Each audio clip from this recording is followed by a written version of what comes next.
चलें, आज हम कर रहे हैं इंडियन कॉन्स्टिट्यूशन।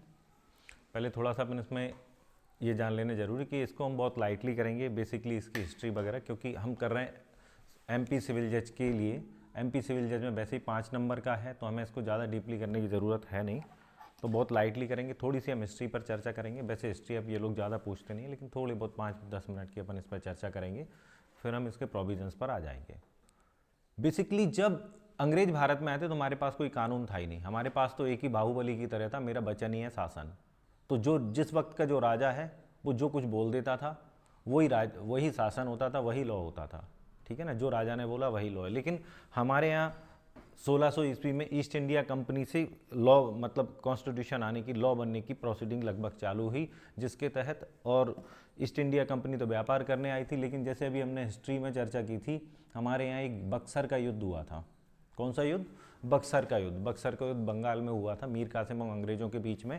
उसके बाद बक्सर के युद्ध के बाद की ये हमारा हुआ था 1764 में। बक्सर के युद्ध से भारत पर, बेसिकली कलकत्ता पर अंग्रेजों का अधिकार हो गया। अब अधिकार हो गया तो फिर वो अपना लॉ लेकर आए। तो पहला वारेन हेस्टिंग उस वक्त वायसराय थे, तो वारेन हेस्टिंग 1773 में पहला जो भारत के लिए प्रथम कानून रेगुलेटिंग एक्ट बना वो लेकर आए। इसके अलावा और कोई फिर 1833 का चार्टर एक्ट वगैरह आया, इससे हमें मतलब नहीं है, हमारे लिए इतना काम का नहीं है। वैसे तो काफ़ी डीप है कॉन्स्टिट्यूशन, लेकिन हम सिविल जज के लिए इतना नहीं कर सकते।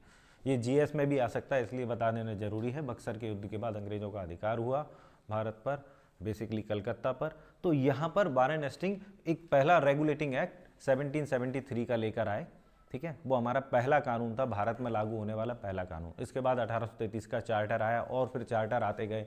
ठीक है, तो इससे हमें ज़्यादा मतलब नहीं है। फिर यहाँ पर जब हमारे यहाँ स्वतंत्रता आंदोलन चालू हुए, तो फिर संविधान की मांग उठने लगी। जब स्वतंत्रता आंदोलन चालू हुआ तो संविधान की मांग उठने लगी, कानून बनाने की कवायदें बढ़ने लगीं। और जैसे 1773 में पहला हमारा रेगुलेटिंग एक्ट आया, तो वहीं कलकत्ते में 1774 में सुप्रीम कोर्ट की भी स्थापना की गई। ठीक है, बाद में जब पूरे भारत पर इनका शासन हो गया अंग्रेजों का, तो फिर वो सुप्रीम कोर्ट दिल्ली आ गया। खैर नथिंग।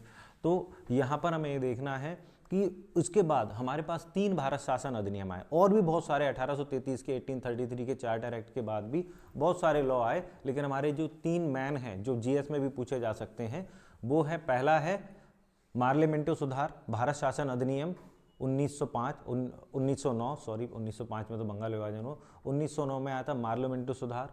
ठीक है ना, ये पहला भारत शासन अधिनियम। दूसरा भारत शासन अधिनियम आया था कौन सा?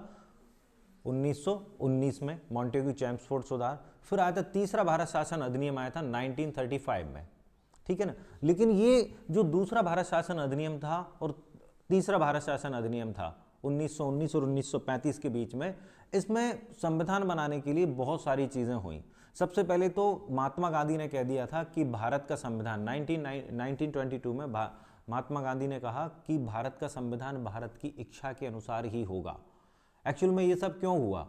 क्योंकि जो हमारा 1919 का भारत शासन अधिनियम था, उसमें बहुत सारी कमियां थी। ठीक है ना, जिसको हम काले कानून के तौर पर भी संज्ञा करते हैं। ठीक है ना, और उसके चक्कर में बहुत सारे जलियांवाला बाग हत्याकांड वगैरह ऐसे काफ़ी सारी वो प्रॉब्लम्स आई थी। असहयोग आंदोलन भी उसके चक्कर में करना पड़ा। तो यहाँ पर फिर 1922 में जब ये अंग्रेज ये कहने लगे ठीक है हम तुम्हारे लिए कानून लेकर आएंगे, तो गांधी जी ने कह दिया कि भारत का जो संविधान है वो भारत की इच्छा के अनुसार ही होगा। ठीक है ना, वैसे तो संविधान की बात अगर हम करें तो 1895 में जो बाल गंगाधर तिलक हैं, उन्होंने संविधान जैसी चीज़ की बात कही थी, लेकिन वो पूछा नहीं जाता, तो इमटेरियल है। तो 1922 में हम गांधी जी को लेकर चलते हैं। उन्होंने कहा भारत का संविधान भारतीयों की इच्छा के अनुसार ही होगा। ठीक है, उसको ध्यान में रखते हुए फिर मोतीलाल नेहरू ने भी काफ़ी सारे संविधान बनाए जाने के लिए प्रयास किए। इसके बाद जो संविधान लाने के लिए कमेटी बनाई गई वो थी कौन सी? साइमन कमीशन 1927 में। साइमन कमीशन में चूंकि एक भी भारतीय सदस्य नहीं था, तो उसका पुरजोर विरोध किया गया। साइमन कमीशन को काले झंडे दिखाए गए। Simon commission go back, Simon commission वापस जाओ के नारे दिए गए। ठीक है ना, तो इससे तंग आकर, जिसमें लाला लाजपत राय की मृत्यु भी हो गई थी, है ना, जिसका परिणाम भगत सिंह की फांसी तक चला गया लाला लाजपत राय की मृत्यु से। ठीक है ना, भगत सिंह को जो इसके इंस्पेक्टर को मार दिया था, जिसने लाला लाजपत राय को मारा था, उसकी हत्या कर दी थी भगत सिंह, राजगुरु, सुखदेव ने। तो उनको फांसी दे दी गई थी, ठीक है। लेकिन वो हमारा मुद्दा नहीं, हमारा मुद्दा ये है 1927 में जो साइमन कमीशन गो बैक के नारे दिए गए, तो अंग्रेजों ने गुस्सा होकर कह दिया कि ठीक है आप अपना संविधान बना लें, अगर हम अच्छा लगेगा, आप इतने योग्य हैं कि आप कमेटी में होते तो अच्छा संविधान बन जाता, साइमन कमीशन में होते तो अच्छा संविधान बन जाता, तो आप संविधान बना लें। तो यहाँ पर 1928 में मोतीलाल नेहरू की 10 सदस्यीय समिति ने एक संविधान निर्माण करके दे दिया, ठीक है ना। संविधान बहुत बेहतरीन था, जिसको लागू करने की अंग्रेजों की हिम्मत नहीं थी। तो इसको ध्यान में रखते हुए इसके विरोध में क्या किया, हमारे जो मुस्लिम लीग थी, ठीक है, मोहम्मद अली जिन्ना, मुस्लिम लीग नहीं मोहम्मद अली जिन्ना ने अपनी 14 सूत्री मांगे मुसलमानों के पक्ष में रख दी। तो इन दोनों में कंट्रोवर्सी हुई, अंग्रेजों को मौका मिल गया, तो अंग्रेजों ने ये जो संविधान मोतीलाल नेहरू ने बनाया था उसको मानने से इनकार कर दिया। फिर कानून बनाने के लिए, भारत के लिए कानून बनाने के लिए और हमें इंतज़ार करना पड़ा। इसके चक्कर में अंग्रेजों ने कहा ठीक है हम गोलमेज कॉन्फ्रेंस करेंगे, राउंड टेबल कॉन्फ्रेंस करेंगे। तो राउंड टेबल कॉन्फ्रेंस हमारी 1930, 1931 और 1932 में हुई। 3 राउंड टेबल कॉन्फ्रेंस हुई। दूसरी जो राउंड टेबल कॉन्फ्रेंस थी उसमें महात्मा गांधी और डॉक्टर भीमराव अंबेडकर ने भाग लिया था, जो ब्रिटेन में हुई थी, लंदन में हुई थी। लेकिन उसमें कोई नतीजा नहीं निकला। महात्मा गांधी और भीमराव अंबेडकर अपने अपने समुदाय के लिए, स्पेशली भीमराव अंबेडकर ने कहा कि भाई ऐसी समुदाय का क्या होगा, तो उसके लिए लड़ते रहे। तो कुल मिलाकर वहाँ पर कोई नतीजा नहीं निकला। तो अंग्रेजों ने फिर एक औपचारिक रूप से एक और गोलमेज सम्मेलन 1900 मतलब थर्ड जो गोलमेज राउंड टेबल कॉन्फ्रेंस थी 1932 में की, और उसमें भी कोई नतीजा नहीं निकला। तो अंग्रेजों ने स्वयं ही 1935 का भारत शासन अधिनियम लागू कर दिया, और उसके हिसाब से भारत शासन अधिनियम 1935 के हिसाब से हमारा कानून चलने लगा, ठीक है। यहाँ पर फिर क्या हुआ, फिर द्वितीय विश्व युद्ध की कवायदें चलने लगी, ठीक है ना। और इन्होंने क्या किया, अंग्रेजों ने कांग्रेस की से पूछे बिना 1939 में कांग्रेस से पूछे बिना इन्होंने क्या कर दिया कि भारतीय लोगों को द्वितीय विश्व युद्ध में ले गए, द्वितीय विश्व युद्ध के लिए तैयार करने लगे, ठीक है। तो कांग्रेस ने जितना भी मंत्रिमंडल था उसने त्यागपत्र दे दिया, जिसको मुस्लिम लीग ने मुक्ति दिवस के रूप में मनाया कि हम इससे मुक्त हो गए, ठीक है। वो सब चला। फिर 1940 में अगस्त ऑफर भी आया अंग्रेजों की तरफ से कि भाई हम तुम्हें कुछ फ़ायदे देंगे कानून में अगर आप अपनी सेना को या भारतीय लोगों को युद्ध में भेजते हैं द्वितीय विश्व युद्ध में, लेकिन ऐसा कुछ नहीं हुआ। फिर इसके बाद आता है 1942 का क्रिप्स मिशन। क्रिप्स मिशन के बारे में तो आप जानते हैं, जिसके लिए वो केवल इसलिए था कि भाई युद्ध में हमारा साथ दें, ठीक है ना, युद्ध में हमारा साथ दें तो हम तुम्हें भारत मतलब स्वतंत्रता दे देंगे आगे चल के इस विश्व युद्ध के ख़त्म हो जाने के पश्चात। लेकिन और चूँकि उस पर अंग्रेजों पर दबाव भी था, अमेरिका, चाइना, इन लोगों का दबाव भी था कि भाई भारत को स्वतंत्र किया जाए। तो ऐसी स्थिति में लेकिन गांधी जी ने इसको कह दिया पोस्ट डेटेड चेक, बाद की तिथि का चेक, या तो आज स्वतंत्र कर दो भारत को, हम बाद में विश्वास नहीं है तो मुकर गए तो क्या होगा। तो इसको हमने पोस्ट डेटेड चेक, बाद क्रिप्स मिशन को पोस्ट डेटेड चेक, बाद की तिथि का चेक कहकर क्रिप्स मिशन में को मतलब उसमें कोई भी सपोर्ट इंडियंस ने नहीं किया, कांग्रेस ने नहीं किया, ठीक है। यहाँ पर फिर क्या हुआ, जब क्रिप्स मिशन आया और भारतीयों को, गांधी जी को लगा कि अब कुछ नहीं होना है, तो फिर कांग्रेस का एक अधिवेशन हुआ बॉम्बे में, जिसकी अध्यक्षता मौलाना अब्दुल कलाम आज़ाद ने की, ठीक है ना। उसमें गांधी जी ने वो जो है भारत छोड़ो आंदोलन स्टार्ट किया और डू और डाई, करो या मरो का नारा दिया, ठीक है ना, 1942 में। तो फिर अंग्रेज द्वितीय विश्व युद्ध वगैरह में बिजी हो गए, ठीक है, इधर ज़्यादा कुछ, लेकिन अंग्रेजों को ये समझ में आ गया कि अब भारत पर शासन करना उतना आसान नहीं है। तो उन्होंने कहा भारत को स्वतंत्र करने के लिए उन्होंने अपनी प्रोसीडिंग चालू की, ठीक है। तो हमारे यहाँ कैबिनेट मिशन आया, भारत की स्वतंत्रता के लिए कैबिनेट मिशन प्लान आया, जिसके 3 सदस्य थे। एक तो Stafford Cripps, Lord Patrick Lawrence, A.B. Alexander, 3 सदस्यीय कैबिनेट मिशन प्लान था, ठीक है ना। लेबर पार्टी की सरकार थी उस वक्त ब्रिटेन में, कौन सी, लेबर पार्टी की, और क्लीमेंट एटली उस वक्त ब्रिटेन के प्रधानमंत्री थे। तो ये Cripps mission cabinet mission Bharat आया, इसकी अध्यक्षता लॉर्ड पैट्रिक लॉरेंस ने की, ठीक है। जबकि इसमें स्टैफर्ड क्रिप्स भी सदस्य थे और वो भी थे A.B. अलेक्जेंडर भी सदस्य थे। अध्यक्षता किसने की, लॉर्ड पैट्रिक लॉरेंस ने। तो उसके तहत फिर यहाँ भारत में संविधान बनाने के लिए संविधान सभा के अनुसार संविधान सभा का गठन और उसके द्वारा संविधान बनाए जाने के लिए कार्रवाई चालू हुई। तो यहाँ से फिर संविधान के निर्माण की बात चलती है। हम बहुत डीपली नहीं जाएंगे, हम सीधी सी बात करेंगे। पहले तो यहाँ पर ये प्रॉब्लम आ गई कि जो मुस्लिम समुदाय है यहाँ पर 10 लाख की जनसंख्या पर एक सदस्य गठित किया जाना था, एक सदस्य का चुनाव किया जाना था। प्रांतीय जो वो थी हमारी प्रांतीय सभाएं, विधानसभाएं, उनसे सदस्य लिए गए थे, नई विधानसभाओं का गठन नहीं किया, प्रांतीय विधानसभाओं से सदस्य लिए गए। 10 लाख की जनसंख्या पर एक सदस्य का संविधान सभा में अपॉइंटमेंट किया जाना था। लेकिन चूंकि मुस्लिम लोगों की उसमें संख्या कम थी संविधान सभा में, तो उन्होंने संविधान सभा का त्याग कर दिया और ये क्लियर हो गया कि अब भारत को आज़ाद, मतलब ये दो लोग साथ में नहीं रहे, भारत को दो देश बनाने पड़ेंगे। तो खैर 14-15 अगस्त को, ठीक है ना, भारत और पाकिस्तान अलग अलग हो गए। 1947 की बात है ये। लेकिन ये फिर हम 1946 में लौट कर आते हैं, हमें केवल संविधान पर बात करनी है।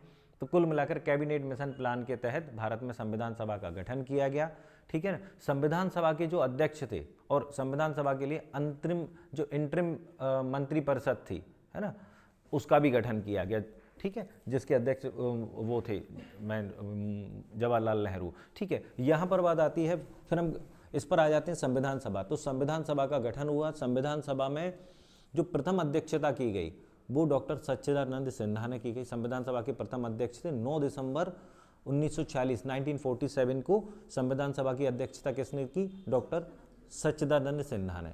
वो स्थायी तौर पर नियुक्त किए गए थे, लेकिन वो बीमार हो गए, इस कारण से उनको संविधान सभा छोड़नी पड़ी, अध्यक्षता छोड़नी पड़ी। तो उनको हम कहते हैं संविधान सभा का अस्थायी अध्यक्ष।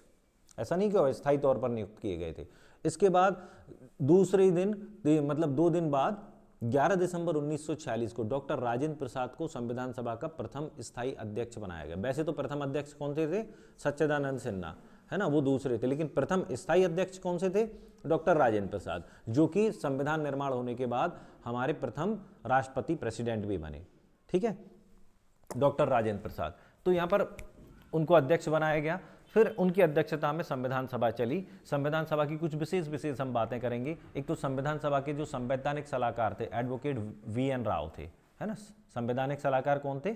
वी.एन. राव, ठीक है, वी.एन. राव संवैधानिक सलाहकार थे। यहाँ पर अब किसी भी चीज़ को, जैसे हम देखते हैं आज हमारे पास जितने भी एक्ट उसमें एक प्रीएम्बल होती है, तो हमें उन उद्देश्यों की प्राप्ति के लिए जिसके लिए हम कानून बना रहे, प्रीएम्बल की आवश्यकता होती है।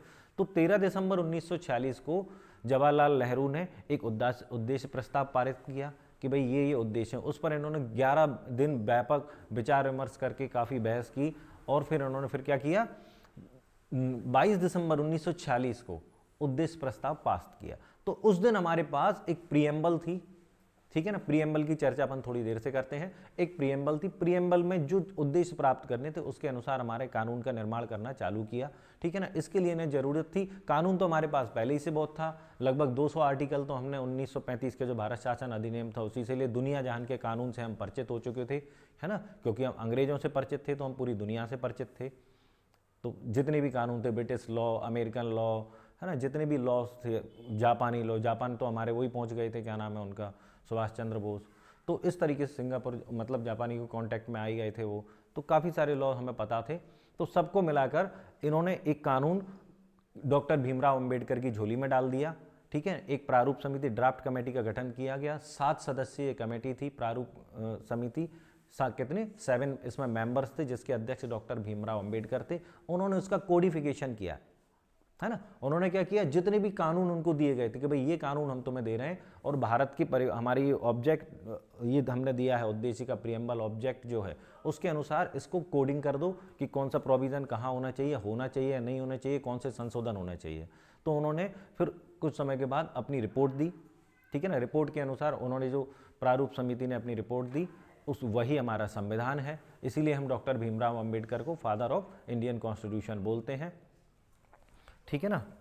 फादर ऑफ इंडियन कॉन्स्टिट्यूशन क्या है? डॉक्टर भीमराव अंबेडकर, ठीक है। और नो डाउट उन्होंने जो किया वो सराहनीय था, ठीक है। उसके आधार पर अच्छा, जब रिपोर्ट दे दी गई उनके द्वारा, उसके 3 वाचन हुए, यानी कि 3 बैठकें हुई उनकी, 3 वाचन हुए लंबे समय तक, महीनों तक चलते गए एक वाचन। उस पर पूरी जो कमेटी थी संविधान सभा, उसने व्यापक विचार विमर्श किया। और फिर 26 नवंबर 1949, है ना, 26 नवंबर 1949 को उस पर संविधान सभा की 3 कॉपियों पर आई थिंक 279 सदस्यों ने, ये देख लेना आप कितने मेंबर्स ने साइन किए, पूरे मेंबर्स उस वक्त उपस्थित नहीं थे, तो 3 ओरिजिनल कॉपी बनाई गई थी ठीक है ना, ये ओरिजिनल कॉपी आप कह सकते हैं, प्राइमरी एविडेंस, क्योंकि तीन एक ही जैसी बनाई गई थी, एक दूसरे की कॉपी नहीं थी, है ना। एविडेंस में लीजिए, ये प्राइमरी वो जो एविडेंस था हमारा, है ना, डॉक्यूमेंट्री एविडेंस जो आता है एविडेंस में, उस हिसाब से 3 कॉपियाँ बनाई गई। उस पर आई थिंक लगभग 279 सदस्यों ने हस्ताक्षर किए। ये चेक कर लेना सदस्य कितने थे, साइन किए। और 26 नवंबर 1949 को भारत को एक संविधान, मतलब भारत का संविधान बनाया गया, ठीक है। उसमें लेकिन उसके सारे प्रोविज़न 26 नवंबर 1949 को लागू नहीं किए गए। कुछ प्रोविज़न हमारे जो पूर्ण रूप से लागू हुआ वो कब हुआ, 26 जनवरी 1950 को, ठीक है ना, क्योंकि 26 जनवरी 1930 को लाहौर में पहला हमारा भारतीय झंडा फहराया गया था, ठीक है ना। उसके आधार पर उन्होंने कहा भारत को सर्वप्रथम जो स्वतंत्रता की घोषणा की गई थी औपचारिक रूप से 26 जनवरी 1930 में की गई थी, लाहौर में स्वतंत्र घोषित किया गया था। तिरंगा जो पहली बार फहराया गया था 26 जनवरी 1930 को लाहौर में फहराया गया था, तब लाहौर भारत का भाग था। तो इन्होंने 26 जनवरी 1950 को भारत को पूरी तरह से, संविधान को पूरी तरह से यहाँ पर लागू कर दिया भारत में, ठीक है ना। 2 पार्ट में हुआ, पार्टली हुआ 26 नवंबर 1949 को, 1949 को, और पूरी तरह से हुआ कब, 26 जनवरी 1950 को। इसीलिए हम 26 जनवरी 1950 को गणतंत्र मनाते हैं, है ना, रिपब्लिक डे वो मनाते हैं, ठीक। तो यहाँ पर 2 वर्ष 11वां 18 दिन में टोटल हमारा संविधान बनकर तैयार हुआ। कितना टाइम, 2 वर्ष 11वां 18 दिन में। तो ये छोटा सा हमारा इंट्रोडक्शन था कि संविधान कैसे आया, क्या आया। तो जो प्रीएम्बल थी उसके बारे में हम थोड़ी सी चर्चा कर लेते हैं। तो पहले तो हम संविधान के बारे में ये थोड़ा सा देख लेना। ऑब्जेक्टिव आपकी ओटी की बुक में होंगे कि ये जो फेडरल है, क्वासी फेडरल है, वो हमारा मुद्दा नहीं है। मैं आपके ऑब्जेक्टिव होंगे आपकी बुक्स में, ऑब्जेक्टिव की में उसमें ये लिखा होगा कि केसी व्हीलर ने इसको क्वासी फेडरल कहा है ना। तो ऐसे 2-3 जो हैं राइटर, उन्होंने केसी व्हीलर ने क्या कहा है, किसने क्वासी फेडरल कहा है, किसी ने फेडरल कहा है ना, परिसंघात्मक, अर्ध परिसंघात्मक, इस तरीके से किसने क्या कहा है, ये आप अपनी लिस्ट बनाते जाएं। आपको देखें, अगर आपके पास अच्छे जीएस की बुक नहीं है कोई, तो आप इसका सारा ओटी की बुक से भी ले सकते हैं। ओटी की बुक में आपको ऑब्जेक्टिव दिए हुए हैं, उससे आप एक अपनी लिस्ट तैयार कर सकते हैं इस तरीके की। क्योंकि 5 नंबर के लिए या इससे पहले जितने का भी था उसके लिए हम पूरा डीपली कॉन्स्टिट्यूशन पढ़ें, वो मुझे उचित नहीं लगता, है ना। सिविल जज के लिए थोड़ा लाइटली भी अगर आप कर लेंगे तो काम चल जाएगा, डीपली कुछ नहीं आता।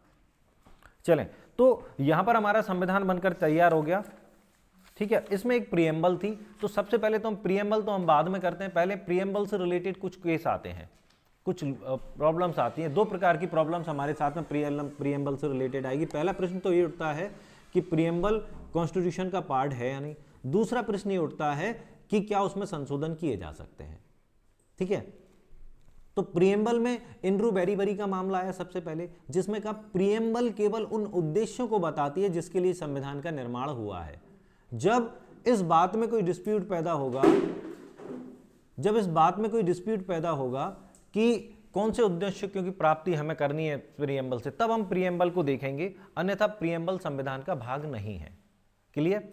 लेकिन इसके संबंध में केशवानंद भारती वर्सेस केरल राज्य 1973 में कहा गया कि प्रीएम्बल संविधान का भाग है। इन शॉर्ट हम इतना कर लें, डीप में जाने की जरूरत नहीं है। तो प्रीएम्बल संविधान का भाग है। तो यहां पर ये प्रॉब्लम खत्म हो गई कि प्रीएम्बल संविधान का भाग है या नहीं। टेक्निकली यहां पर अब आ गया preamble the part of the constitution, ठीक है। अब चलते हैं दूसरा के प्रॉब्लम हमारी आती है, क्या प्रीएम्बल में संशोधन किए जा सकते हैं, है ना। वैसे तो इसमें एक केस और था, गोलकनाथ का मामला था, आईसी गोलकनाथ बनाम पंजाब राज्य। इसमें यह भी कहा गया था प्रीएम्बल, चूंकि केशवानंद भारती में 1973 में एक बेसिक स्ट्रक्चर थ्योरी दी गई थी। बेसिक स्ट्रक्चर थ्योरी ये है कि ये संविधान के लिए ये जिन जिन प्रोविजंस को, बेसिक स्ट्रक्चर थ्योरी ये डिक्लेयर किया जाएगा अकॉर्डिंग टू सुप्रीम कोर्ट, है ना, बाय सुप्रीम कोर्ट ये डिक्लेयर किया जाए कि बेसिक स्ट्रक्चर थ्योरी है, वो फिर संविधान में उसमें संशोधन नहीं किए जा सकते, वो ऑथेंटिक प्रोविजन संविधान का हो जाएगा, ठीक है। तो इसके बाद जो आईसी, क्योंकि बेसिक स्ट्रक्चर थ्योरी दे दी गई, इसके बाद आईसी गोलकनाथ बनाम पंजाब राज्य का मामला आया था, जिसमें जो प्रीएम्बल है हमारी उसको बेसिक स्ट्रक्चर माना कॉन्स्टिट्यूशन का। ये देख लेना, कई सारे प्रोविजन है, ये भी एक अपने आप में आप ये देख लेना, एक टाइटल बनाना अपने रजिस्टर पे, उस पर डालना बेसिक स्ट्रक्चर थ्योरी, उसमें कौन से केस में किस चीज को, किस प्रोविजन को बेसिक स्ट्रक्चर थ्योरी माना है, ये देख लेना। क्योंकि ये केस कई बार, ये मतलब हमेशा आते रहेंगे, चाहे कोई भी एग्जाम हो, इंडिया का कोई भी एग्जाम हो, उसमें ये सब प्रॉब्लम मतलब केसेस आते रहेंगे कि कौन से केस में किस प्रोविजन को बेसिक स्ट्रक्चर थ्योरी माना गया है। तो हमारे यहाँ पहला हमने देखा प्रीएम्बल से ही हम स्टार्ट करते थे, आईसी गोलकनाथ के मामले में प्रस्तावना को बेसिक स्ट्रक्चर थ्योरी माना, ठीक है ना। तो अब बात करते हैं क्या इसमें संशोधन किए जा सकते हैं नहीं। तो चूंकि आर्टिकल 368 में हमारे यहाँ संशोधन अमेंडमेंट की प्रोसीडिंग दी गई है आर्टिकल 368 में, तो इससे हमें ये देख लेना चाहिए कि अब आर्टिकल 368 संविधान में संशोधन करता है और टेक्निकली केशवानंद भारती के केस से संविधान की जो प्रीएम्बल है वो संविधान का भाग मानी गई है, और चूंकि वो संविधान का भाग है इसलिए उसमें संशोधन किए जा सकते हैं। क्लियर? तो अब उसमें संशोधन किए जा सकते हैं, तो जैसे ही इनको मौका मिला तो इन्होंने संशोधन कर भी दिए। 1973 में इसमें संविधान का भाग माना गया प्रीएम्बल को, और 1976 में इसमें 42nd अमेंडमेंट में संशोधन कर दिए गए। तो इसमें हमें क्या क्या शब्द जोड़े गए? समाजवाद, पंथ निरपेक्ष, है ना, लोकतंत्र, समाजवाद, पंथ निरपेक्ष और अखंडता शब्द, राष्ट्रीय एकता और अखंडता शब्द इसमें जोड़े गए। ठीक है, अब हम थोड़ा सा प्रीएम्बल पर ध्यान दे लेते हैं। प्रीएम्बल में से कुछ क्वेश्चन आते हैं, वो कैसे आएंगे इसको देख लेना। वैसे तो डीपली क्वेश्चन हमारा आना नहीं है, इसलिए मैं ज़्यादा चर्चा भी नहीं करूंगा प्रीएम्बल के बारे में, है ना, 5 नंबर में इतना काफ़ी है। ठीक है, तो चलते हैं प्रीएम्बल। हम भारत के लोग, तो पहला तो यही आ जाता है प्रीएम्बल, आप लोग याद कर लेना, अगर याद कर लेंगे तो मेंस में भी लिखने आ सकती है। दूसरी बात, इसमें कुछ ऐसे पॉइंट आते हैं अगर आपको याद नहीं होगी तो आप कंफ्यूज होंगे। ठीक है, पहले तो मैं प्रीएम्बल पढ़ने का आपको याद मतलब तरीका बताता हूँ, प्रीएम्बल को करना कैसे, कैसे कैसे पार्ट तोड़ने हैं उसके। तो उसमें अलग अलग पैरास में है हम भारत के लोग, ठीक है, और हम भारत के लोग जब आती है तो हम ये क्या कहते हैं कि ये जो संविधान है भारत के लोगों द्वारा बनाया गया। हम भारत के लोग भारत को एक संपूर्ण प्रभुत्व संपन्न समाजवादी पंथ निरपेक्ष लोकतंत्रात्मक गणराज्य बनाने के लिए, तो हमें क्या बनाना है भारत को। इसमें ये जितने भी शब्द दिए हैं, ठीक है ना, उसको देख लें। यहाँ जो समाजवाद शब्द है, मैं बाकी शब्दों की बात नहीं कर रहा, सोशलिस्ट जो शब्द है, जैसे चाणक्य का जो अर्थशास्त्र है उसमें राजनीति दी गई है, वैसे ही हमारे यहाँ जो समाजवाद है उसमें सोशलाइज कुछ भी नहीं है, वो आर्थिक समानता से संबंधित है। तो शब्द पर ना जाएं, अर्थ को देखें, है ना। चाणक्य अर्थशास्त्र में क्या दिया गया है? राजनीति, पॉलिटिक्स, और हमारे यहाँ समाजवाद शब्द में आर्थिक समानता के लिए दिया गया, इक्वलिटी। किसके लिए? आर्थिक, इकोनॉमिक रूप से इक्वलिटी की दी गई है। और यहाँ जो गणतंत्र होता है, रिपब्लिक होता है, इसका मतलब जो भारत का जो प्रधान है, राष्ट्रपति है, वो चुनकर आएगा, ना कि राजनीतिक होगा, ना कि वंशानुगत होगा। बाकी शब्द आप लोग जानते हैं, यही 2 शब्द पूछे जाते हैं ऑलमोस्ट। तो ये 5 शब्द इसमें दिए गए, जिसमें कुछ पंथ निरपेक्षता, है ना, ऐसे शब्द जो दिए गए, समाजवाद, पंथ निरपेक्षता, ये सब हमें प्रथम वो जो 42वें संविधान संशोधन द्वारा जोड़े गए। संविधान में केवल एक ही बार संशोधन हुए, इसमें ये सारे शब्द जोड़ दिए गए। अब हम आगे देखते हैं कि हम भारत के लोग भारत को संपूर्ण संपन्न समाजवादी पंथ निरपेक्ष लोकतंत्रात्मक गणराज्य बनाने के लिए एवं उसके नागरिकों को, यहाँ से ध्यान दें, एवं उसको नागरिकों को सामाजिक आर्थिक राजनीतिक न्याय। तो हम जस्टिस कौन सा दे रहे हैं? सामाजिक आर्थिक राजनीतिक, ठीक है ना। विचार, अभिव्यक्ति, विश्वास, धर्म, उपासना की स्वतंत्रता। तो फ्रीडम कौन सी दे रहे हैं? विचार, अभिव्यक्ति, विश्वास, धर्म, उपासना। तो जस्टिस हमने 3 प्रकार का दिया, है ना, और फ्रीडम हमने 5 प्रकार की दी। और प्रतिष्ठा और अवसर की समानता, तो समानता 2 प्रकार की होगी, प्राप्त कराने के लिए एवं उसके नागरिकों में राष्ट्र की एकता और अखंडता को सुनिश्चित करने वाली बंधुता बढ़ाने के लिए। आज तारीख 26 नवंबर 1949, मिति मार्गशीर्ष शुक्ल सप्तमी संवत 2006 विक्रमी को इस संविधान को अंगीकृत, अधिनियमित और आत्मार्पित करते हैं। एक बार ये सीक्वेंस भी पूछा गया है कि सीक्वेंस क्या है, ठीक है। 26 नवंबर 1949, यहाँ पर विक्रम संवती, है ना, विक्रमी। हमारे यहाँ 2 संवत चलते हैं इंडिया में, विक्रम संवत और शक संवत। तो इसमें विक्रम संवत की बात की गई। विक्रम संवत यानी कि जो डेट आज दी गई है उससे 57 ईयर्स आगे की बात हम करते हैं। कितने ईयर्स? हाँ, इसीलिए इसमें 2006 आया है।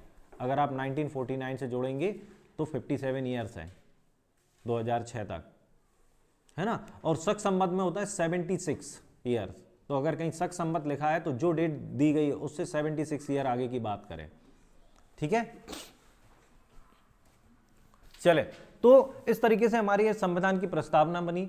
अब इसमें हम देख लेते हैं संविधान में पार्ट कितने हैं। तो संविधान जब बना था तो उसमें कितने 22 पार्ट और 395 आर्टिकल और 8 शेड्यूल थे, है ना, 395 अनुच्छेद और 22 भाग और 8 अनुसूचियां थी। वर्तमान में हमारे यहाँ 12 अनुसूचियां हैं, आर्टिकल 395 ही है, लेकिन उसमें ABCD करके जो जोड़ दिए गए हैं। हम कहते हैं हमारे पास 404 आर्टिकल कुछ ऐसे हैं, जितने भी हैं देख लेना आजकल अमेंडमेंट में कितना चल रहा है, लेकिन टेक्निकली अगर देखा जाए तो 396 जैसा कोई आर्टिकल अभी तक नहीं आया है। जितने भी हैं सब अमेंडमेंट के द्वारा 395 में ही जोड़े गए हैं, है ना, 395 के अंदर ही जोड़े गए। तो आर्टिकल आज भी 395 ही हैं, ठीक है। तो ये चलते हैं, और इसके बाद हमारे पास जो 8 शेड्यूल थे वो अब 12 हो गए हैं संशोधनों के माध्यम से, ठीक। यहां पर अब हम थोड़ा सा शेड्यूल की बात कर लेते, कौन से शेड्यूल में क्या दिया गया है। तो आप लिस्ट दी गई है आपके बेयर एक्ट में शेड्यूल्स की, उसका कम से कम एक टाइटल देख लें। इसमें जो मेन चीजें वो मैं आपको बता देता हूं, फर्स्ट, सेकंड, थर्ड, फोर्थ, इसको तो आप देख ही लें।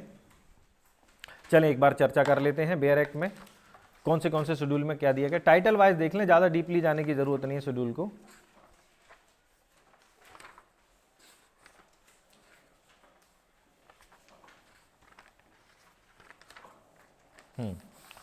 पहले अनुसूची में दी गई है राज्य और संघराज्य, ठीक है ना, कौन सा राज्य होगा कौन से संघराज्य होंगे, राज्यों के बारे में बताया गया है। दूसरी अनुसूची में बताया गया है ये जो कुछ वो बताए गए राष्ट्रपति, उपराष्ट्रपति, राज्यपाल, है ना, लोकसभा के अध्यक्ष वगैरह, इनकी बारे में बताया गया, इनकी नियुक्ति के बारे में, ठीक है। तीसरी अनुसूची में शपथ पत्र और प्रतिज्ञान, कौन किसके समक्ष शपथ लेगा। चौथी अनुसूची में राज्यसभा के संबंध में, राज्यसभा में स्थानों का आवंटन कैसे किया जाएगा। जो अपर हाउस है हमारा, 2 हाउस होते हैं संसद में, है ना, अपर हाउस, लोअर हाउस, और अपर हाउस होता है राज्यसभा, तो इसमें स्थानों का आवंटन कैसे किया जाएगा। ये मैन आ रहा है 5वीं और 6वीं अनुसूची, यहां से क्वेश्चन बनता है। 5वीं और 6वीं जो अनुसूची है, 5वीं अनुसूची ओवरऑल जितने भी ट्राइब्स एरिया है ना, ट्राइबल्स हैं, उनके लिए लागू होती है। 6वीं अनुसूची लागू होती है केवल असम, मेघालय, त्रिपुरा, मिजोरम, 4 राज्यों पर। ये क्वेश्चन केबीसी में भी पूछा जा चुका है, ठीक है। हाँ, तो असम, मेघालय, त्रिपुरा, मिजोरम, ये 4 राज्यों पर केवल ये 6वीं अनुसूची लागू होती है। याद रखना 5वीं किससे रिलेटेड है, 6वीं किससे रिलेटेड है दोनों ट्राइबल्स एरियाज के लिए, है ना, ट्राइब्स के लिए। फिर आती है 7वीं अनुसूची। 7वीं अनुसूची जो ये है शेड्यूल है, उसमें 3 लिस्ट बताई गई हैं, ठीक है। कौन सी, सेंट्रल, स्टेट और कंकरेंट लिस्ट। तो जिन लिस्टों पर, जिन विषयों पर केंद्र कानून बनाएगा वो हमें फर्स्ट लिस्ट में बताए गए हैं, जिस पर केवल राज्य कानून बनाएगा वो हमें सेकंड लिस्ट में बताए गए हैं, और जिनमें दोनों कानून बना सकते हैं वो कंकरेंट समवर्ती सूची में बताया गया है। तो यहाँ पर कुछ लॉ, यहाँ पर ये इतने सारे इसमें सब्जेक्ट हैं, किसी में 97, 99 है, किसी में 61 है। इस तरीके से जो सब्जेक्ट दिए गए हैं देख लेना किसमें कितने सब्जेक्ट हैं। ये तो ऑब्जेक्टिव बनता ही है कि कौन सी अनुसूची में कितने सब्जेक्ट हैं यहाँ पर। लेकिन ऑब्जेक्टिव में आपसे कुछ लिस्ट पूछी होंगी, जैसे कृषि पर कर, तो वो कौन लगाएगा, सेंट्रल गवर्नमेंट लगाएगी कृषि उपज पर कर, या स्टेट गवर्नमेंट, तो स्टेट गवर्नमेंट लगाएगी। बैंकिंग किसका विषय है, तो कुछ विशेष हैं एजुकेशन से रिलेटेड, उसके बारे में बताया गया है। तो आप ये देख लेना, जहां जहां कर भी जितने भी ऑब्जेक्टिव में पूछे गए उसकी एक लिस्ट तैयार करते जाएं कि हाँ इस लिस्ट में ये वाला सब्जेक्ट है। ये सब्जेक्ट भी पूछ लिए जाते हैं ना, कौन सा विषय समवर्ती सूची का है ना, उत्पाद शुल्क सेंट्रल गवर्नमेंट का आता है। तो इस तरीके के जो कर हैं वो आप देखते जाएं। आबकारी कर, राज्यों की विषय वस्तु, एक्साइज एक्ट, राज्य की कमाई होती है शराब बेचकर, तो इस तरीके से देखते जाएं। फिर 8वीं अनुसूची। 8वीं अनुसूची जो हमारी थी वो ये बात करती है कि भाषाएं कितनी होंगी। तो याद रखना हमारे यहाँ कॉन्स्टिट्यूशन में आज की डेट में 22 भाषाओं को भाषाई मान्यता प्राप्त है, जिसमें सबसे पहली है कौन सी, तेलुगु। याद रखना सबसे पहला जो राज्य बनाया गया था हमारे यहाँ वो भाषाई आधार पर बनाया गया था, तेलुगु भाषा उसकी थी। सबसे पहला जो राज्य बनाया गया था आंध्र प्रदेश। हमारे यहाँ जो राज्य पुनर्गठन आयोग था उसमें जो राज्य बनाए गए थे भाषा के आधार पर बनाए गए थे, ठीक है, भाषा के आधार पर बनाए गए थे। और सबसे पहला राज्य तेलुगु भाषा के आधार पर आंध्र प्रदेश बना था। और सबसे जो आखिरी भाषा है BDMS, कौन सा हो गया, बोडो, डोंगरी, मैथिली, संथाली, यानी कि सबसे आखिरी जो भाषा है हमारे यहाँ जिसको संवैधानिक मान्यता प्राप्त है, संवैधानिक है ना, कॉन्स्टिट्यूशनल लैंग्वेज है, वो कौन सी है, संथाली। ये कौन इतने खतरनाक पन्ने पलट रहा है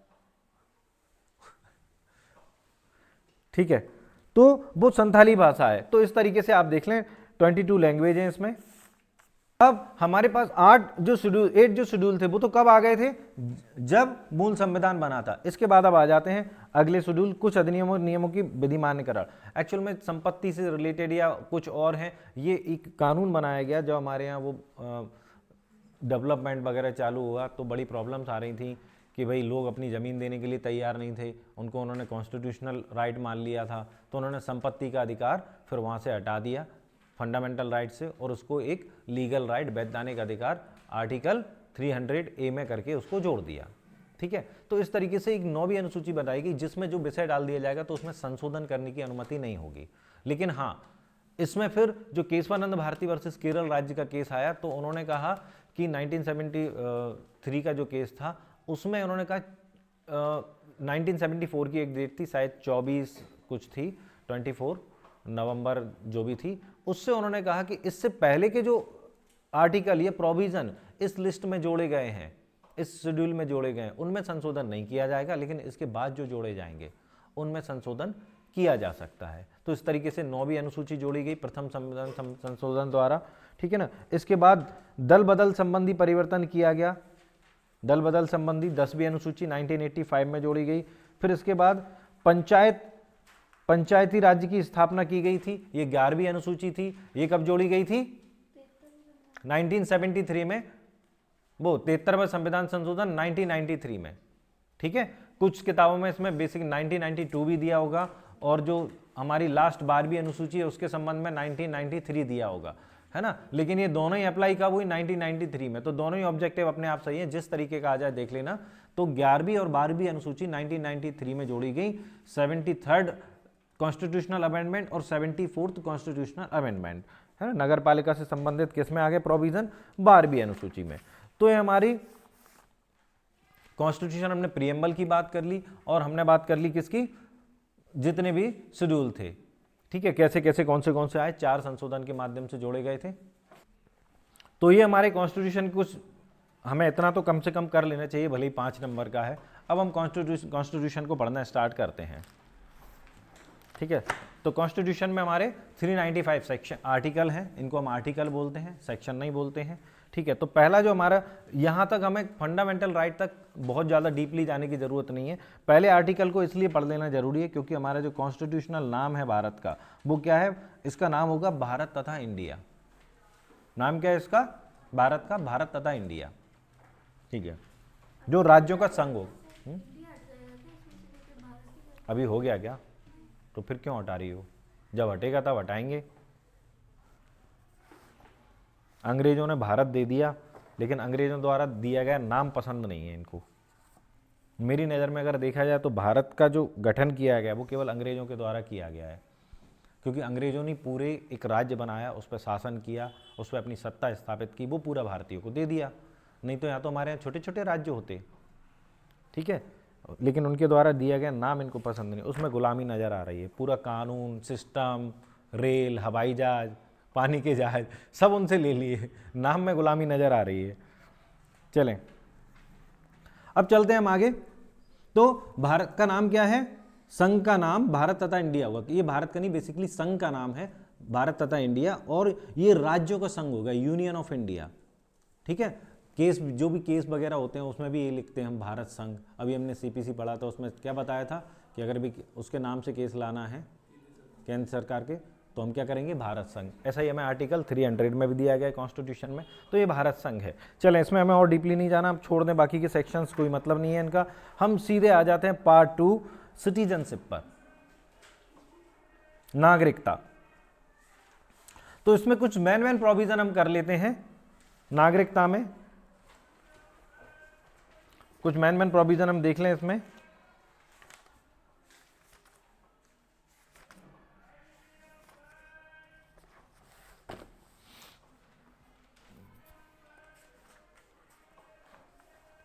हाँ, हमारे यहाँ जो नागरिकता की बात की जा रही है, तो आर्टिकल 5 कहता है, इस संविधान के प्रारंभ पर प्रत्येक व्यक्ति जिसका भारत के राज्य क्षेत्र में अधिवास है, जो भारत के राज्य क्षेत्र में, तो वो सब नागरिक होंगे। कौन?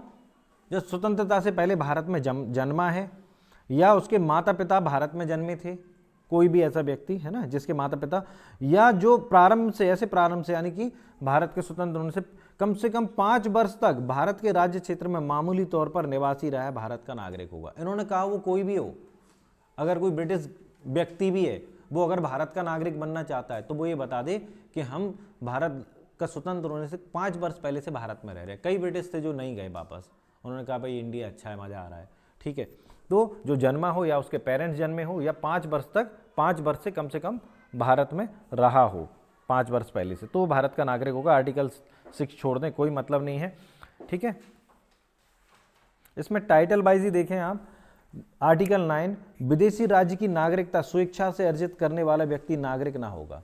तो अगर कोई व्यक्ति विदेशी राज्य की नागरिकता, जैसे हम इसमें भी रूल रेगुलेशंस हैं वैसे, हाँ यहाँ तो कोई रूल रेगुलेशन नहीं, अगर आपने विदेशी राज्य की नागरिकता प्राप्त कर ली है, ठीक है ना, और वो ओवरसीज सिटीजनशिप में नहीं आ रही, दोहरी नागरिकता में नहीं आ रही, तो आपकी नागरिकता समाप्त कर दी जाएगी। हमारे यहाँ कई ऐसे आर्टिस्ट हैं, एक बार तो हमारे अमिताभ बच्चन की नागरिकता जाति बची थी, है ना, भारतीय नागरिकता। तो अगर आपने नागरिकता प्राप्त कर ली, आर्टिकल वाइज कर लें, कौन सा आर्टिकल इसमें लग रहा है, आर्टिकल 9, ठीक है। 10 कर लें, नागरिकता का बना रहना महत्वपूर्ण नहीं। संसद द्वारा 11, संसद द्वारा नागरिकता के अधिकार का विधि द्वारा विनियमित किया जाना। तो संसद जो नागरिकता के सिटीजनशिप से जो रिलेटेड लॉ है वो कौन बनाएगा, संसद। ये आर्टिकल वाइज हमसे पूछा जाता है। तो ये मेन आर्टिकल जो पूछे जाते हैं वो यही है। इसके बाद सिटीजनशिप के बारे में हम थोड़ी सी और बात कर लें। यहाँ पर ब्रिटेन के समान एकल नागरिकता का प्रावधान किया गया है, दोहरी, है ना, और अमेरिका में नागरिकता कौन सी है, दोहरी। यहाँ पर फिर इन्होंने कहा कि हम भारतीयों को ओवरसीज सिटीजनशिप दे सकते हैं, कौन सी, है ना, ओवरसीज सिटीजनशिप की उन्होंने बात की। दोहरी नागरिकता दिसंबर 2003 में लक्ष्मीमल सिद्धवी समिति की सिफारिश पर नागरिकता संशोधन अधिनियम 2003। वैसे इन्होंने कौन सी, मूल संविधान में कौन सी थी, है ना, सिंगल सिटीजनशिप थी। इसके बाद इन्होंने दिसंबर 2003 में लक्ष्मीमल सिद्धवी समिति की सिफारिश पर नागरिकता संशोधन विधेयक पारित किया, जिसमें इसे ओवरसीज सिटीजनशिप ऑफ इंडिया नाम दिया गया। एक मतलब एक नागरिकता सीमित अधिकारों के मूल, है ना, विदेशों में बसे, ये किसके लिए थी, विदेशों में बसे भारतीय नागरिकों को इन्होंने नागरिकता, भारतीय नागरिकता प्रदान की, जिसको हम ओवरसीज सिटीजनशिप का नाम दिया, है ना, जिसे सामान्यतः हम क्या कहते हैं, दोहरी नागरिकता। किन के लिए थी, विदेशों में बसे भारतीय नागरिकों के लिए।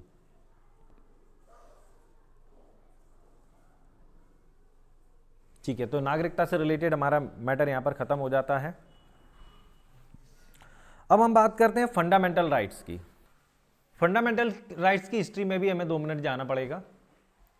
वैसे तो हमारे फंडामेंटल राइट्स कहां से कहां तक दिए गए, पार्ट 3, ये सब महत्वपूर्ण है। पार्ट 3 आर्टिकल 12 टू आर्टिकल 35 में दिए गए फंडामेंटल राइट्स, ठीक है ना। फंडामेंटल राइट्स की कहीं पर कोई डेफिनेशन नहीं दी गई है, लेकिन इसमें जहां पर भी ये कुछ किताबों में बताया गया है जो व्यक्ति के आध्यात्मिक और बौद्धिक नैतिक विकास के लिए आवश्यक है, ये सब क्या है, फंडामेंटल राइट्स हैं। तो कहीं कोई डेफिनेशन दी नहीं गई। फंडामेंटल राइट्स का जो ओरिजिन होता है वो 1215 के मैग्ना कार्टा से होता है। ब्रिटेन की जो सरकार, ब्रिटेन के जो राजा रानी जो दिया करते थे अधिकार जनता को, क्योंकि ब्रिटेन में लिखित संविधान तो था नहीं पहले, अभी कुछ साल पहले आ गया है, लिखित संविधान नहीं था, तो वहाँ से जो भी वो अधिकार दिए रहते थे, ठीक है ना, उनको लिखकर वहाँ की जनता ने कहा कि भाई ये राइट हमें चाहिए, तो उसको हम बोलते हैं Magna carta, bill of right. इस तरीके से अधिकार पत्र मैग्ना कार्टा बोलते हैं। 1215 से वहाँ इसका ओरिजिन हुआ। और जो यूरोपियन कंट्रीज थी वो उसके बारे में इतनी ज़्यादा सचेत थी कि 1789 में जो यूरोपियन कंट्री थी, 1789 में मतलब यूरोपियन कंट्री इतनी ज़्यादा सचेत और जागरूक थी इसके लिए, फंडामेंटल राइट्स के लिए, कि 1789 में उन्होंने क्या किया, फंडामेंटल राइट्स का वायोलेशन करने पर उनका जो शासक था लुई 16, उसको फांसी पर चढ़ा दिया, ठीक है ना। और अमेरिका ने सर्वप्रथम 1791 में अमेरिका ने इसको अपने संविधान में मिलाया। तो अधिकार पत्र अगर लिखित रूप में देखे जाएं तो सर्वप्रथम कहां से आए थे, अमेरिकन कॉन्स्टिट्यूशन में मिलाए गए। और इसीलिए जब हम ये कहते हैं कि हमने एक टॉपिक जो हम बीच में छोड़ के आ गए, हमारे लिए ज़्यादा महत्वपूर्ण नहीं था, ठीक है, वो टॉपिक था कि भाई कौन सा प्रोविजन कहाँ से लिया गया। तो फंडामेंटल राइट्स के ओरिजिन भले ही ब्रिटेन से हुआ था, लेकिन हमने कहाँ से लिया था, अमेरिका में, क्योंकि हमें इन राइटिंग चाहिए था और ब्रिटेन में इन राइटिंग था ही नहीं, तो हमने लिया था अमेरिका से, सुप्रीम कोर्ट हमने अमेरिका से लिया, ये सारे जो प्रोविजन थे, है ना। तो ये देख लेना, इसकी एक लिस्ट होगी कौन सी चीज़ कहाँ से ली गई थी।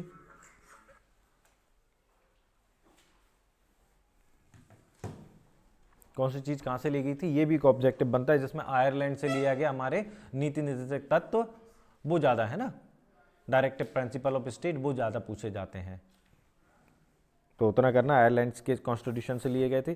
खैर चलते हैं, तो इस तरीके से ये मैग्ना कार्टा ओरिजिन में आए। इसके बाद भारत की अगर अपन बात करें तो भारत में मूल अधिकारों की मांग कब से प्रारंभ हुई, तो कॉन्स्टिट्यूशन के साथ साथ मूल अधिकारों की मांग भी प्रारंभ हुई। हमारे यहाँ 1917-1919 में कांग्रेस ने इसकी मांग की। उसके बाद सन 1925 में श्रीमती एनी बेसेंट द्वारा कॉमनवेल्थ ऑफ इंडिया बिल के माध्यम से इसकी मांग की गई थी। 1925 में श्रीमती एनी बेसेंट द्वारा कॉमनवेल्थ ऑफ इंडिया के माध्यम से इसकी मांग की गई थी, ठीक है ना। लेकिन सारी मांगों के बावजूद, मोतीलाल नेहरू ने भी इसमें काफ़ी प्रयास किए थे, सारी मांगों के बावजूद 1935 का जो इंडियन गवर्नमेंट एक्ट था उसमें फंडामेंटल राइट्स को इंक्लूड नहीं किया गया, क्योंकि अंग्रेज सरकार अपने गुलामों को फंडामेंटल राइट्स देना नहीं चाहती थी। लेकिन ठीक है, जैसे जैसे अब आपने देखा क्रिप्स मिशन वगैरह आए, कैबिनेट मिशन प्लान आया, तो फिर उसमें ये देखा गया कि भाई हम फंडामेंटल राइट भी इसमें लेंगे, फंडामेंटल राइट्स भी हमें इसमें मिलाने हैं।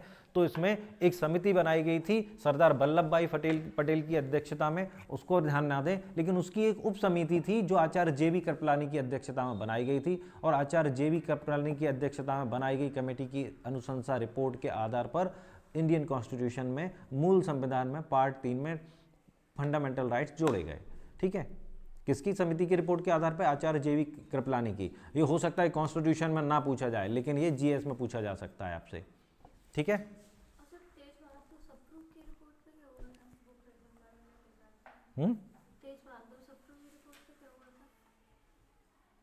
वो भी इसमें आए थे, तेज बहादुर सप्रू भी आए थे, लेकिन फाइनली इसमें आचार्य JV कृपलानी की अध्यक्षता में मिलाया गया था। हाँ एक्चुअल में मैंने आपको क्या बताया, अपन उतना नहीं कर रहे हैं, हम शॉर्ट में कर रहे हैं। हुआ तो फिर बीच में और भी बहुत कुछ था, है ना। 1935 में भी काफ़ी सारी ऐसी कोशिशें की गई फंडामेंटल राइट्स को मिलाने की, लेकिन नहीं हुआ। 1935 में वो मना कर दिया। हम शॉर्ट में कर रहे हैं, तो हमें क्या करना है, केवल इतना है। आचार्य JV कृपलानी, तेज बहादुर सप्रू ने भी किया था, प्रयास किए थे, ठीक है ना, वो उन्होंने किए थे, वो 1945 के आसपास किए थे, काफ़ी सारे प्रयास, रिपोर्ट वगैरह दी थी, लेकिन मिलाए गए थे किसकी रिपोर्ट के आधार पर, है ना, आचार्य। और वो भी समिति नहीं थी, उप समिति थी, ठीक है। उसके आधार पर हमारे यहाँ पार्ट 3 में फंडामेंटल राइट मिलाया गया, आर्टिकल 12 से आर्टिकल 35। यहाँ से अब हमें ये देखना है फंडामेंटल राइट्स का, पहले तो हम थोड़ा सा डिवाइडेशन कर देते हैं फंडामेंटल राइट्स। तो आर्टिकल 12, आर्टिकल 13 में कोई फंडामेंटल राइट नहीं है, ये बेस बताया गया। फंडामेंटल राइट दिए गए हमें आर्टिकल 14 से 35 तक, ठीक है। तो यहाँ पर 14 से 35 तक हमें 6 प्रकार के फंडामेंटल राइट दिए गए हैं। स्टार्टिंग में ये 7 थे और अब ये फिर 7 हो गए, ठीक है ना। स्टार्टिंग में 7 थे। सबसे पहला था हमारा राइट टू इक्वलिटी, समानता का अधिकार। फिर आता है हमारा कौन सा, स्वतंत्रता का अधिकार, ठीक है। फिर आता है शोषण के विरुद्ध अधिकार, राइट्स अगेंस्ट एक्सप्लॉयटेशन। फिर आता है उसको धार्मिक स्वतंत्रता का अधिकार। फिर आता है शिक्षा और संस्कृति का अधिकार। फिर संवैधानिक उपचारों का अधिकार, कॉन्स्टिट्यूशनल रेमेडी, आर्टिकल 32। इसमें एक संपत्ति का अधिकार भी आया करता था, लेकिन 44वें संविधान संशोधन, है ना, 44वें संविधान संशोधन द्वारा 1978 में ये जो संपत्ति का अधिकार बेसिकली हमारा आर्टिकल 19 क्लॉज 5 में जुड़ा हुआ था और आर्टिकल 31 में भी ये जुड़ा हुआ था। तो इसको निकाल कर उन्होंने क्या कर दिया, इसको एक वैधानिक अधिकार बना दिया। विधिक अधिकार है, ठीक है ना, लेकिन फंडामेंटल राइट नहीं है। विधिक अधिकार के रूप में ना संपत्ति का अधिकार उन्होंने विधिक अधिकार। वैसे तो जो प्रोविजन हमारे यहाँ कॉन्स्टिट्यूशन में दिए गए हैं वो कॉन्स्टिट्यूशनल राइट कहलाते हैं, लेकिन इसको हम क्या बोलेंगे, विधिक अधिकार बोलेंगे, लीगल राइट बोलेंगे। आर्टिकल 300A में इसको लीगल राइट बना दिया गया, ठीक है। तो ये कैसे रह गए, हमारे केवल 6 मौलिक अधिकार रह गए, पहले 7 थे, लेकिन इसके बाद हमारा आर्टिकल 21A जोड़कर इन्होंने इसको फिर से 7 कर दिया। आर्टिकल 21A क्या है ना, राइट टू एजुकेशन। कब जोड़ा गया ये, हाँ 86 अमेंडमेंट 76 शाबाश, हाँ 2002। याद रखो ना, छोटे छोटे ये लेटेस्ट अमेंडमेंट तो कम से कम याद रखो, ठीक है ना, 86वें संविधान संशोधन 2002 द्वारा इसको आर्टिकल 21A जोड़कर राइट टू एजुकेशन को हमारे एक और 7वां जो मौलिक अधिकार है वो बना दिया गया। ठीक है, अब अपन चलते हैं थोड़ा सा इसका बेस कर लें। तो ये कहते हैं फंडामेंटल राइट्स के बारे में कुछ इंपॉर्टेंट एलिमेंट की एसेंशियल्स की बात कर ले तो फंडामेंटल राइट्स सबसे पहले तो न्यायालय द्वारा अनुदेय है, यानी कि न्यायालय में उनकी आप मांग कर सकते हैं, है ना। आर्टिकल 32 में सुप्रीम कोर्ट में जा सकते हैं और आर्टिकल 226 में भी इसके लिए आप डिमांड कर सकते हैं हाई कोर्ट्स में, जो स्टेट के हाई कोर्ट हैं उसमें। तो सबसे पहले तो मतलब न्यायालय द्वारा अनुयोग्य है। दूसरी बात, ये एब्सोल्यूट नहीं है। आप ये सोचें कि फंडामेंटल राइट्स में एब्सोल्यूट होनी, एब्सोल्यूट नहीं है, इस पर रिस्ट्रिक्शंस भी लगाए जा सकते हैं। जैसे आर्टिकल 19 को आप पढ़ें तो काफ़ी सारे आपको फंडामेंटल राइट दिए हैं और लेकिन और हर राइट के लिए उन्होंने एक रिस्ट्रिक्शन लगा दिया है। अगर आर्टिकल 19 को देखें तो आर्टिकल 19 क्लॉज 1 में आपको 6 बेसिकली 5 आपको राइट दिए हैं, स्वतंत्रता दी है, लेकिन उस पर क्लॉज 2, 3, 4, 5, 6 करके उन्होंने रिस्ट्रिक्शंस भी लगाए। तो अनुदेय नहीं है, रिस्ट्रिक्टेड है ना। और जरूरत पे आर्टिकल 15 में भी हमें यही बताया गया है कि रिस्ट्रिक्टेड है, तो ये एब्सोल्यूट नहीं है, ठीक है ना। और राज्य द्वारा अनुदेय है इनके, यानी कि आप इसकी मांग कर सकते हैं। तो बेसिक लोग 2 कंटेंट तो आप लोग कम से कम देख ही लें, ठीक है। अब बात आती है, और ये किसके अगेंस्ट है, ये स्टेट के अगेंस्ट है। अब स्टेट के अगेंस्ट है तो यहां पर स्टेट को डिफाइन किया गया आर्टिकल 12 में। आर्टिकल 12 में जो स्टेट को डिफाइन किया गया, इसके संबंध में केवल 4 शब्दों का उपयोग किया है। भारत सरकार संसद, राज्य सरकार विधानमंडल और स्थानीय प्राधिकारी लोकल अथॉरिटीज और अदर अथॉरिटीज। तो यहाँ पर जो संसद और सरकार है इसमें तो कोई प्रॉब्लम है नहीं हमारे पास। मेन प्रॉब्लम आती है लोकल अथॉरिटीज और अदर अथॉरिटीज में। तो यहाँ पर आप इस बात को समझें, वैसे तो हमारे पास लिस्ट दी हुई है कॉन्स्टिट्यूशन में और इतनी बड़ी लिस्ट है कि उसमें से ही आपका जो भी स्पर्शिक ऑब्जेक्टिव आता है और नॉर्मल ये जो लिस्ट दी गई इसमें से फंस जाता है। लेकिन फिर भी अगर आपको ना समझ में आए तो इसके लिए मैं आपको थोड़ा सा लॉजिक बता देता हूँ। यहाँ पर लोकल अथॉरिटीज और अदर अथॉरिटीज के अंतर्गत आते हैं वो लोग जो पहले तो गवर्नमेंट बॉडी है, प्राइवेट बॉडी पर ये फंडामेंटल राइट्स लागू नहीं होंगे। हैवियस कॉर्पस वगैरह की बात अलग है, प्राइवेट बॉडी पर लागू नहीं है, ठीक है ना। क्योंकि आप ये मांगते हैं किसके अगेंस्ट, राज्य के अगेंस्ट। आप राज्य से अपने अधिकारों की मांग करते हैं तो किसके विरुद्ध, है ना। अगर मान लो प्राइवेट व्यक्ति के विरुद्ध भी करना है तो आप डायरेक्ट थोड़ी ना उसको जाकर गोली मार देंगे, आप राज्य से मांगेंगे अपने राइट्स। तो यहाँ पर ये जो स्टेट शब्द दिया गया है, ठीक है, यहाँ पर लोकल अथॉरिटीज कौन है, सबसे पहले तो वो गवर्नमेंट बॉडी होनी चाहिए, गवर्नमेंट का काम करने वाली बॉडी होनी चाहिए। गवर्नमेंट या गवर्नमेंट की, जैसे हम कहें कि भाई गवर्नमेंट का काम करने वाली कौन सी बॉडी होती है, जैसे हमने कहा कि सेक्शन 99 सेल्फ डिफेंस में हम इंडियन पिनल कोड में जाते हैं तो लोक सेवक अगर आपको, यानी कि पुलिस पकड़ने आती है तो पुलिस के साथ में जो लोग आते हैं, है ना, पुलिस के साथ पुलिस की हेल्प करने जो लोग आते हैं तो वो भी उस वक्त क्या माने जाएंगे, अथॉरिटीज माने जाएंगे, क्योंकि वो सरकार का काम कर रहे हैं, सरकार का काम कर रहे हैं, वो भी अथॉरिटीज माने जाएंगे। आप देख रहे हैं हमारे यहाँ जो ट्रैफिक वाले जो गाड़ियाँ उठाते हैं तो जो लोग उनके साथ में काम कर रहे हैं, जो गाड़ियाँ उठाते हैं बड़ी स्पीड में, तो उन पर भी उनकी लायबिलिटी भी किसकी है, गवर्नमेंट की।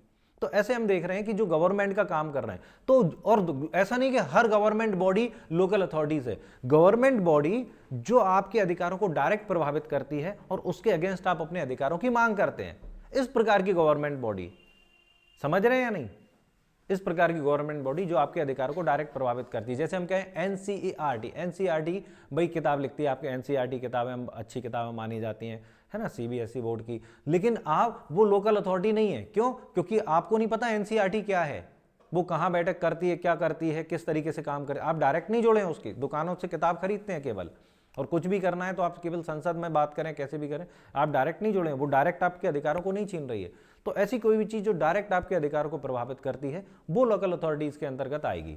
लेकिन खैर ये सब तो कॉन्सेप्चुअल है। जब ऐसा कोई लॉजिक आपके पास, ऐसा कोई प्रश्न फंस जाए कि हमें क्या करना है, तो इस कॉन्सेप्ट पे काम करें। वैसे हमारे पास लिस्ट है, आराम से उस लिस्ट को पढ़ें, ठीक है ना, और देख लें कौन सी लोकल अथॉरिटीज हैं और कौन सी नहीं है। एक जो मैन, चूंकि हम जुडिशरी के एग्जाम की तैयारी कर रहे हैं तो यहाँ पर एक मैन क्वेश्चन आता है कि हाई कोर्ट राज्य के अंतर्गत आते हैं या नहीं। तो यहाँ पर जो हमारा मैन केस आएगा वो कौन सा आएगा, है ना, AR अंतुले वर्सेस RS नायक। इसमें क्या है कि हाई कोर्ट है, जो जुडिशरी है वो क्या नहीं है, हाँ सॉरी, जो जुडिशरी है वो राज्य है। लेकिन इसके बाद आता है नरेश मिर्जाकर वर्सेस महाराष्ट्र राज्य। इसमें कहा गया जुडिशरी भी राज्य, जुडिशरी राज्य के अंतर्गत नहीं आती, लेकिन जब वो एडमिनिस्ट्रेटिव एक्ट करती है तो वो राज्य के अंतर्गत आती है। जैसे एडमिनिस्ट्रेटिव एक्ट समझ लें कि जैसे हमारा हाई कोर्ट हमारा सिविल जज का एग्जाम ले रहा है तो वो जुडिशरी नहीं है उस वक्त, है ना, वो न्याय नहीं कर रहा है, फिलहाल तो वो अन्याय ही कर रहा है, तो उसके खिलाफ आप जा सकते हैं, आप गए भी हैं, तो वो एडमिनिस्ट्रेटिव बॉडी है। और अगर जुडिशरी के खिलाफ अगर आपको जाना है, फंडामेंटल राइट्स में जाना है, तो फिर आप फंडामेंटल राइट्स में जा ही नहीं सकते, आप जाएंगे अपील, रिवीजन, व्हाटएवर जो भी है, तो उसके लिए अलग प्रोसेस है, ठीक है ना। तो अब चूंकि आपके साथ अन्याय हुआ है, तो आप उस अन्याय के खिलाफ गए जुडिशरी में, तो वो आप किसके लिए, फंडामेंटल राइट्स की रिट पिटीशन में गए, है ना।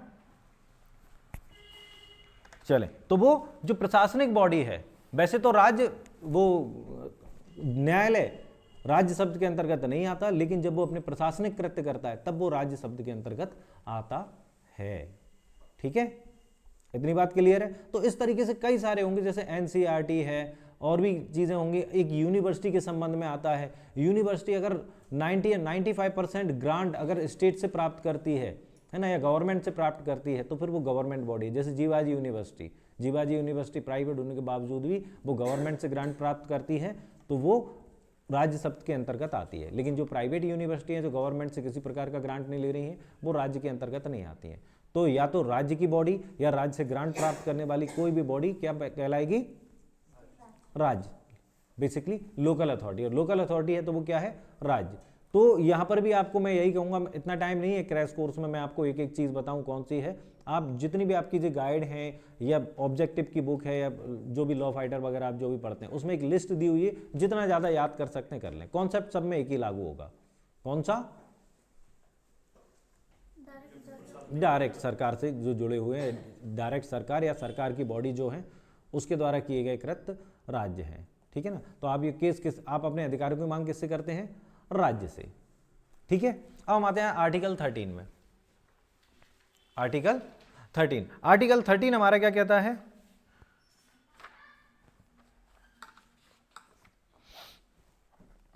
मूल अधिकारों से असंगत उसका अल्पीकरण करने वाली विधियां। तो हमें इसको बहुत डीपली नहीं पढ़ना। एक तो इसमें यह बताया गया है कि भाई अगर कोई भी लॉ ऐसा बनाया जाता है, जैसे हम न्यायिक प्रणाली में जुडिशियल रिव्यू की बात करते हैं, जुडिशियल रिव्यू, तो कोई भी लॉ अगर ऐसा बनाया जाता है जो ये कहता है कि भाई जो कॉन्स्टिट्यूशन के अगेंस्ट है, कॉन्स्टिट्यूशन के प्रोविजन का वायलेशन करता है।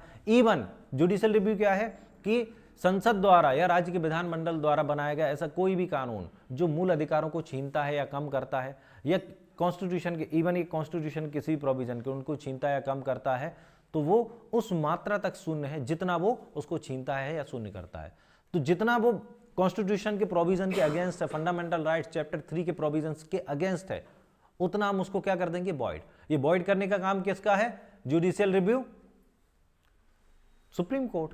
फंडामेंटल राइट्स की बात आ रही है, सुप्रीम कोर्ट, हाई कोर्ट इसको वो कर देगा, वॉइड कर देगा, ठीक है ना। इसके लिए आर्टिकल 137 में ये बताया कि संसद विधि द्वारा सुप्रीम कोर्ट को इस तरीके के प्रोविजन और भी मतलब राइट दे सकती है। जुडिशियल रिव्यू है ना, न्यायिक पुनर्वलोकन, जैसे पुनर्वलोकन का जो अधिकार देते हैं उसके राइट दे सकती है संसद विधि द्वारा, ठीक है। यहां पर ये बात आई। यहां पर कुछ और लॉ आते हैं कि कॉन्स्टिट्यूशन के ये जो फंडामेंटल राइट्स का जो इंटरप्रिटेशन करेंगे, इसमें एक डॉक्ट्रिन ऑफ इक्लिप्स आता है, आच्छादन का सिद्धांत। तो ये कहते हैं भाई ये जो प्रोविजन है हमारा, इसके तहत अगर हम देखते हैं कि कौन से अगर ये संविधान लागू होने से पहले जो प्रोविजन थे उनका क्या होगा, तो उन्होंने कहा वो मृत प्राय हैं, कॉमा में चले गए हैं, ठीक है। आच्छादन का सिद्धांत क्या है, वो वॉइड नहीं है, क्योंकि जब वो लागू थे वो अपने आप में लीगल थे, लीगल प्रोविजन थे, तो वॉइड नहीं है। तो वो क्या हो गए, आज के टाइम में मृत प्राय वो कॉमा में चले गए हैं। ऐसी स्थिति में अगर वो फिर से जीवित हो जाते हैं, उससे रिलेटेड कोई लॉ बना दिया जाता है, तो फिर से जीवित हो उठेंगे, ठीक है। तो उनको क्या बोलते हैं, आच्छादन का सिद्धांत, डॉक्ट्रिन ऑफ इक्लिप्स। इसमें भीकाजी बना मध्य प्रदेश राज्य का केस महत्वपूर्ण है, भीकाजी वर्सेस मध्य प्रदेश राज्य।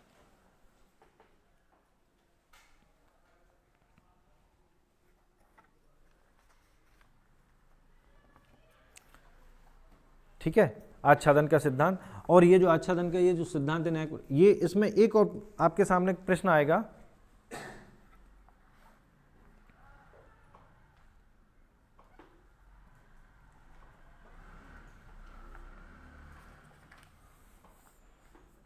ये जो आर्टिकल 13 क्लॉज 1 है, ये संविधान के पूर्व की विधियों पर लागू होता है, और आर्टिकल 13 क्लॉज 2 है संविधान के बाद लागू होने के बाद की विधियों पर लागू होता है, ठीक है। अच्छा, वो कर लिया आपने, भीकाजी बना मध्य प्रदेश राज्य का आच्छादन का सिद्धांत, ठीक है ना। ये जो प्रोविजन है डॉक्ट्रिन ऑफ इक्लिप्स, वो संविधान के पूर्व और बाद में लागू होने वाली दोनों ही विधियों पर लागू होता है। ये याद रख लें, इसमें पूछा जाता है कि डॉक्ट्रिन ऑफ इक्लिप्स है वो किस पर लागू होता है, संविधान पूर्व विधियों पर या संविधान के बाद लागू होने वाली विधियों पर, तो ये दोनों पर लागू होता है।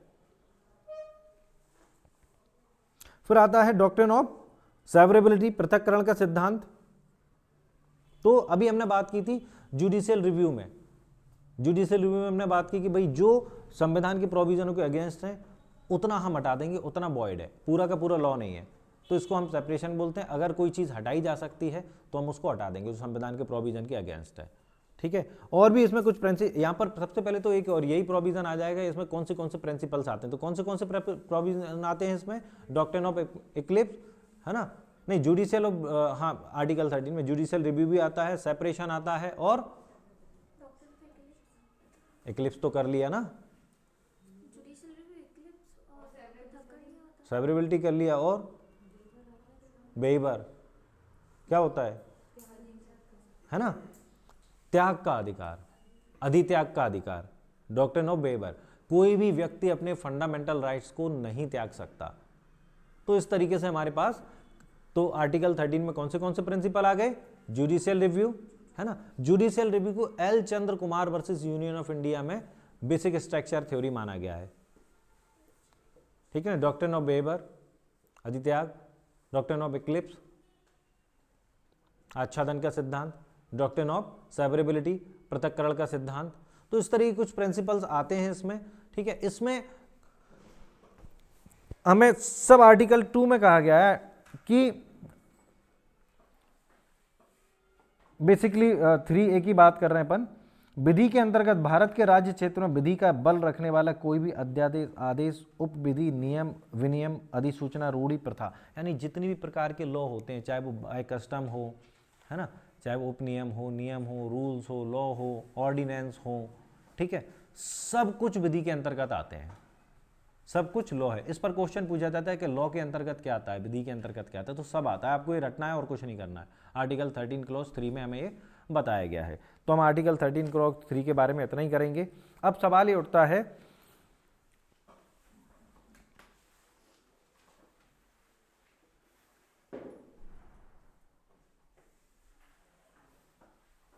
कि मूल अधिकारों में संशोधन किया जा सकता है या नहीं, ठीक है, मूल अधिकारों में संशोधन किया जा सकता है या नहीं, इसके लिए हमें स्टार्टिंग से चलना पड़ेगा। तो शंकरी प्रसाद और सज्जन सिंह, ये दोनों केस आपको याद, एक ही सेम डिसीजन में दिया गया कि संसद मूल अधिकारों में संशोधन कर सकती है, लेकिन इसके बाद आईसी गोलकनाथ का मामला है, उसमें उन्होंने कहा कि नहीं, संसद को मूल अधिकारों में संशोधन नहीं कर सकती, ठीक है ना। इसको जो कंट्रोवर्सी हुई बीच में, फिर 24वां संविधान संशोधन आया इस कंट्रोवर्सी को समाप्त करने के लिए। उन्होंने कहा 24वें संविधान संशोधन में कि नहीं, संसद को मूल अधिकारों में संशोधन करने की असीमित शक्ति प्राप्त है, ठीक है। 1971 में आया था 24वां संविधान संशोधन, लेकिन इसके बाद फिर आया केशवानंद भारती वर्सेस केरल राज्य 1973 में। इसमें कहा गया कि संसद को मूल अधिकारों सहित पूरे संविधान में संशोधन करने की शक्ति प्राप्त है, लेकिन बेसिक स्ट्रक्चर थ्योरी को बनाए रखना आवश्यक है। बेसिकली यहाँ जो कंट्रोवर्सी चल रही थी वो असीमित सीमा और सीमित सीमा की बात चल रही थी। उन्होंने कहा असीमित सीमा नहीं है, संसद को बेसिक स्ट्रक्चर थ्योरी को बनाए रखना आवश्यक है, यानी कि कुछ जो बेसिक स्ट्रक्चर थ्योरी से रिलेटेड प्रोविजन है उसमें संसद संशोधन नहीं कर सकती, ठीक है ना।